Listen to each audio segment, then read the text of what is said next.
గారు సార్ ముఖ్యంగా ఈరోజు సెంగయ్య గారి వైఫ్ చేసిన వ్యాఖ్యలు కాస్త ఆలోచింపచేసే విధంగా ఒకసారి మనం డిస్కస్ చేసే విధంగా ఉన్నాయి.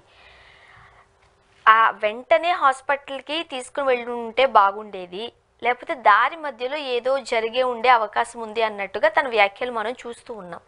మీరేం చెప్తారు? ఒక దురదృష్టకరమైన సంఘటనని రాజకీయాలు ఆపాదిస్తే ఎలాంటి ప్రమాదాలు వస్తాయో సింగయ్య కేసు ఒక ఉదాహరణ. ఒక దురదృష్టకరమైన సంఘటన. ఒక ర్యాలీలో మాజీ ముఖ్యమంత్రి జగన్మోహన్ రెడ్డి గారు వెళ్తున్న కాన్వాయ్లో ఆయన ప్రమాదవశాత్తు జగన్మోహన్ రెడ్డి గారి కారు కింద పడిపోయారా లేదా ఇంకొకరి కారు కింద పడిపోయారా, ఏదైనా సరే ఆ ప్రమాదంలో ఆయన గాయపడడం, ఆ తర్వాత చనిపోవడం జరిగింది. ఈ మొత్తం వ్యవహారంలో జరిగిన ఘటనలో తప్పొప్పులు లేదా బాధితుల పట్ల స్పాంతన ఇదివరకే పరిమితమైంటే ఇంతవరకు వచ్చింది. ఘటన జరిగింది, ఘటన జరిగిన వెంటనే ఈ ఘటన ఎందుకు జరిగింది, ఇట్లాంటి పరిస్థితి ఎందుకు వచ్చాయని ప్రభుత్వం ఆలోచించాలి.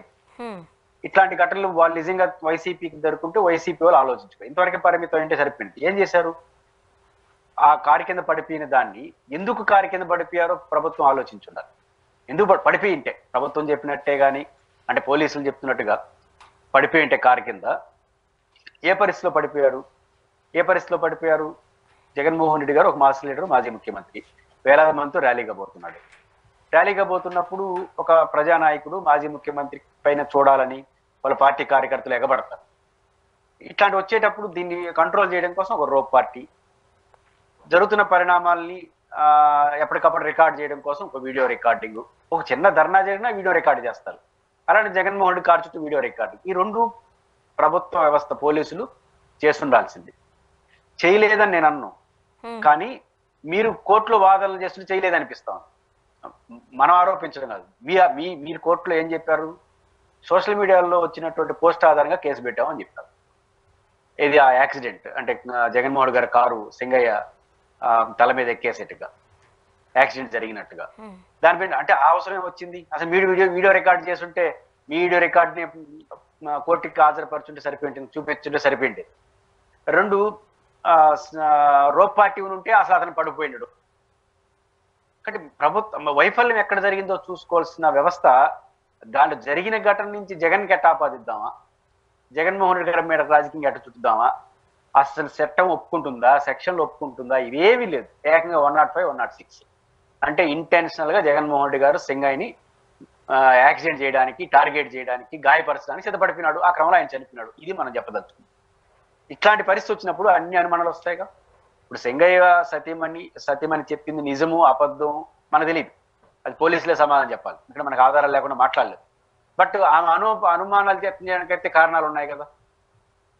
పోలీసులు నేను చెప్పిన రెండు చేసుంటే అది కింద పడి ఉండేవాడు కాదు. ఒకవేళ వీడియో రికార్డింగ్ మీరే చేస్తుంటే ఏంటో నిజం తెలిసిపెట్టింది కదా. ఇప్పుడు కొన్ని మీడియా ఛానల్లో చర్చించి, ఈ రోజు కూడా ఆ మీడియా ఛానల్ ఏం చర్చిస్తున్నారంటే అది ఒరిజినల్ వీడియో అంటారు, ఫోరెన్సిక్ ల్యాబ్ వాళ్ళు తేల్చేసినారు అంటారు. డిబేట్లలో, టీవీ డిబేట్లలో ప్రభుత్వానికి అనుకూలంగా మాట్లాడే వాళ్ళందరూ ఫోరెన్సిక్ ల్యాబ్ పంపించారట, పంపించి ఒరిజినల్ తేల్చేసినారంట.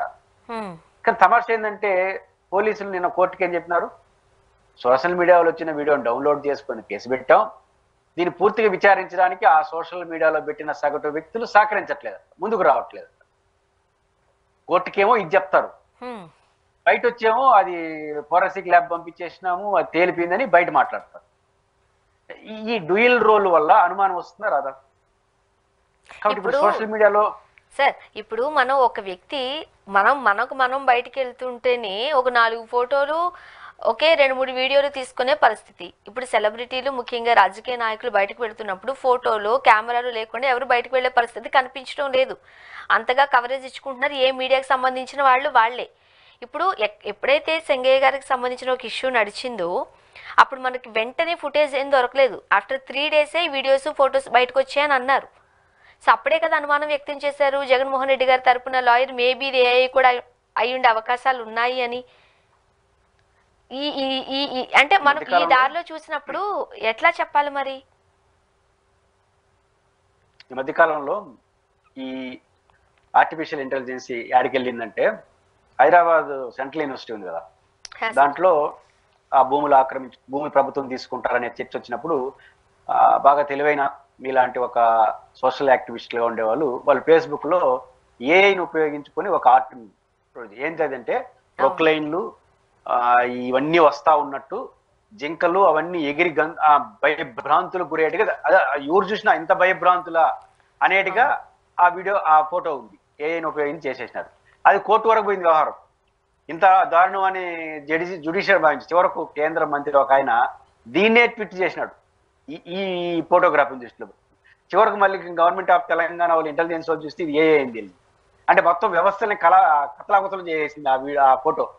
అంటే పాయింట్ ఎందుకు చెప్తున్నానంటే ఇప్పుడు వైఎస్ఆర్ కాంగ్రెస్ పార్టీ ఆరోపణ ఏంటి, అది ఫేక్ వీడియో ఏఐని ఉపయోగించారు. ప్రభుత్వం ఏం చెప్తుంది, ఫోరెన్సిక్ ల్యాబ్లు తేల్చేశారని ప్రభుత్వం చెప్పదు, ప్రభుత్వం సమర్థించే వాళ్ళు చెప్తారు బయట. ప్రభుత్వ లాయర్ ఏం చెప్తారు, ఆ పోస్ట్ పెట్టిన సోషల్ మీడియా వాళ్ళు ముందుకు రావట్లేదు అంటారు, ఇంకో 2 వారాలు టైం ఇవ్వండి అంటారు. ఆ వీడియోలో ఏముంది, తోసుకొనిపోతున్నట్టుగా ఉంది. ఆడవరకు ఎందుకు వీడియో ఉంది, మొత్తం ఉండాలి కదా వీడియో, ఎందుకు లేదో తెలియదు.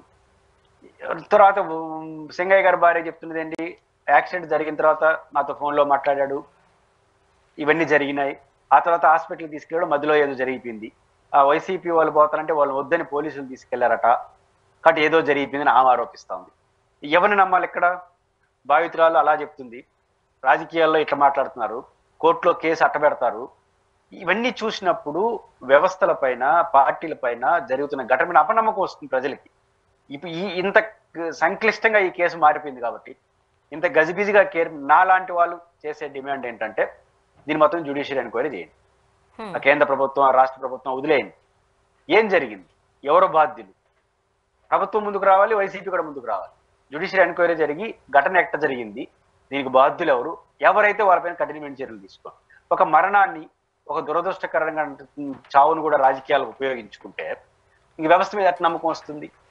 కాబట్టి పోలీస్ వ్యవస్థ మీద నమ్మకం కలగాలన్నా, రాజకీయ పార్టీల మీద నమ్మకం కలగాలన్నా, వ్యవస్థల పట్ల గౌరవం రావాలంటే ఇంక ఎంక్వైరీ ఇవ్వాలి. ఎందుకంటే ఇది ఆర్టిఫిషియల్ ఇంటెలిజెన్స్ ద్వారా ఉపయోగించుకుని కేసు పెట్టి మమ్మల్ని ఇబ్బంది పెట్టారని, అది ఫేక్ వీడియో అని, వారు సింగయ్య భార్య ఏమో ఏకంగా మధ్యలో ఏం జరిగిందని అపనమ్మకాన్ని వ్యక్తం చేస్తున్నప్పుడు ప్రజలు భయభ్రాంతికి అవుతారు. ఇంకో పక్క ప్రభుత్వం ఏమంటా ఉంది, ఇది ఉద్దేశపూర్వకంగా ఇంటెన్షనల్ గా జగన్ వాళ్ళ డ్రైవర్ కలిసి చేసినాడు అంటుంది. ఇది 2 ప్రమాదం కదా. కాబట్టి ఒక జ్యుడిషియరీ ఎంక్వైరీ నిష్పాక్షపాతం చేసి మొత్తం కేసు స్టడీ చేసి ఎవరు బాధ్యులు వాళ్ళపైన చర్య తీసుకోవడం ఒక్కటే ఈ సందర్భంలో. లేకపోతే అట్లాంటి డెసిషన్ కానీ వ్యవస్థలు చేసుకోకపోతే ఇంకా రేపు జరిగే ప్రతి యాక్టివిటీ, జగన్ గారి యాక్టివిటీ అయినా, చంద్రబాబు గారి యాక్టివిటీ అయినా, పవన్ కళ్యాణ్ అయినా, ప్రత్యర్థులు ఏం చేస్తారు, ఇట్లా ఆర్టిఫిషియల్ ఇంటెలిజెన్స్ ఉపయోగించుకొని ఏదంటే చేస్తారు. మొత్తం భయభ్రాంతులకు గురవుతుంది వ్యవస్థ. కాబట్టి ఇట్లాంటి చేసే వాళ్ళకి ఫుల్ స్టాప్ పడాలన్నా, ఇక్కడ న్యాయం జరగాలన్నా ఒక జ్యుడిషియరీ ఎంక్వైరీ చేసి నిజాలు నిగ్గు తేల్చాలి, బాధ్యులపైన కఠిన చర్య తీసుకోవాలి, తప్పుడు ప్రచారం చేసే వాళ్ళపైన యాక్షన్ తీసుకోవడం ద్వారా ఈ సమస్యకు ఒక ముగింపు పలకాలి. లేకపోతే మరింత విశ్వాసం కోల్పోయే అవసరం వస్తుంది.